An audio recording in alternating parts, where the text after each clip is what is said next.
Magandang buhay mga kapanalig.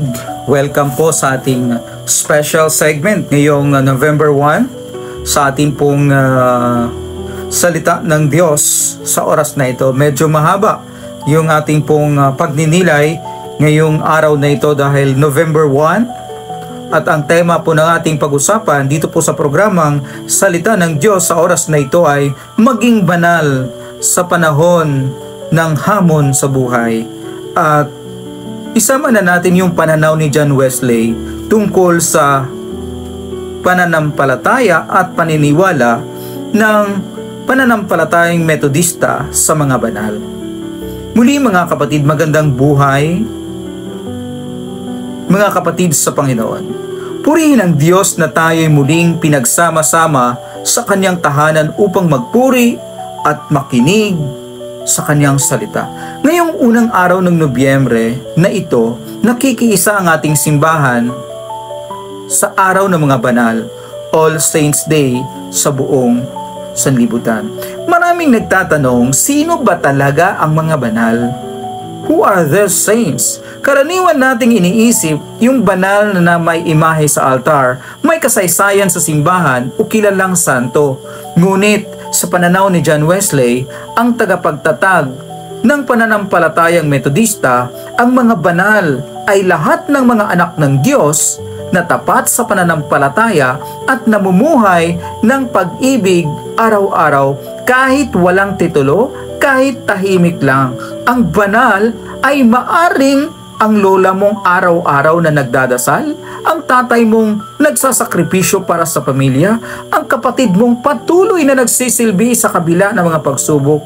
Sila, tayo, ay bahagi ng tinatawag ni John Wesley na Communion of Saints, ang pagkakaisa ng mga pananampalatayang buhay at patay sa ilalim ng biyaya ni Kristo. Sa ating ebanghelyo ngayong araw, sa Ebanghelyo ni Mateo, chapter 5, verse 1 to 12, maririnig natin ang mga salitang kilalang kilala, ang Beatitudes o mapapalad. Mapapalad ang mga mapagkumbaba sapagkat kanila ang kaharian ng langit. Mapapalad ang mga mahabagin sapagkat sila'y kahabagan.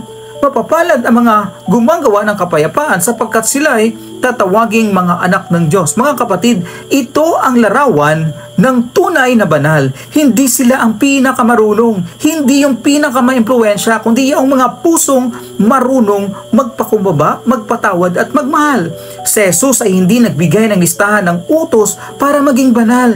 Binigyan niya tayo ng landas ng biyaya kung paano mamuhay bilang mga anak ng Diyos. Para kay John Wesley, ang kabanalan ay tinatawag niyang holiness of heart and life. Ibig sabihin, ang kabanalan hindi lamang nasa puso kundi sa gawa. Hindi lang ito paniniwala kundi pamumuhay. Sabi nga ni John Wesley, there is no holiness but social holiness. Walang kabanalang hiwalay sa kapwa. Kung tunay tayong banal, makikita ito sa ating ugali, sa ating pagmamahal, sa ating katapatan, at sa ating malasakit sa isa't isa, maging sa kapwa Kristiyano o hindi natin karelihiyon o hindi kauri. Ang banal ay hindi yung laging nasa simbahan pero marahas sa loob ng tahanan. Hindi yung marunong magbasa ng Biblia pero walang pakialam sa kapwa. Ang tunay na banal, ayon kay John Wesley, ay ang nagiging kamay at puso ng Diyos sa mundong ito. Mga kapatid, aminado tayo, ang hirap maging banal sa panahon ngayon. Ang dali magalit sa social media, ang dali mapagod, ang hirap magpatawad sa taong nananakit sa atin, pero ito ang hamon ni Kristo. Mapalad ang may dalisay na puso, mapalad ang gumagawa ng kapayapaan.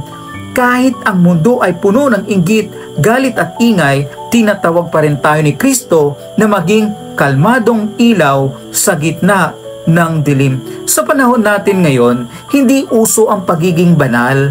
Paano ako magiging banal? Makasalanan ako. Ang sagot dyan, magiging banal ka sa biyaya ni Kristo. Hindi mo kailangang maging perpekto. Kailangan mo lang magpasakop sa Diyos at hayaan mo siyang baguhin ka. Bilang mga Metodista, tinatawag tayo ni John Wesley na mamuhay sa perfect love, hindi sa perpektong tao, kundi perpektong pag-ibig, perpektong pagmamahal. Ang ibig sabihin nito ay pag-ibig na handang umunawa, magpatawad at maglingkod. Try to remember, handang umunawa, magpatawad at maglingkod. Sabi ni John Wesley, do all the good you can, by all the means you can, in all the ways you can, in all the place you can, at all times you can, to all the people you can, as long as ever you can. Iyan ang kabanalan sa araw-araw, ang paggawa ng mabuti dahil mahal mo si Kristo. Lahat tayo tinatawag ng Diyos maging banal sa ating panahon.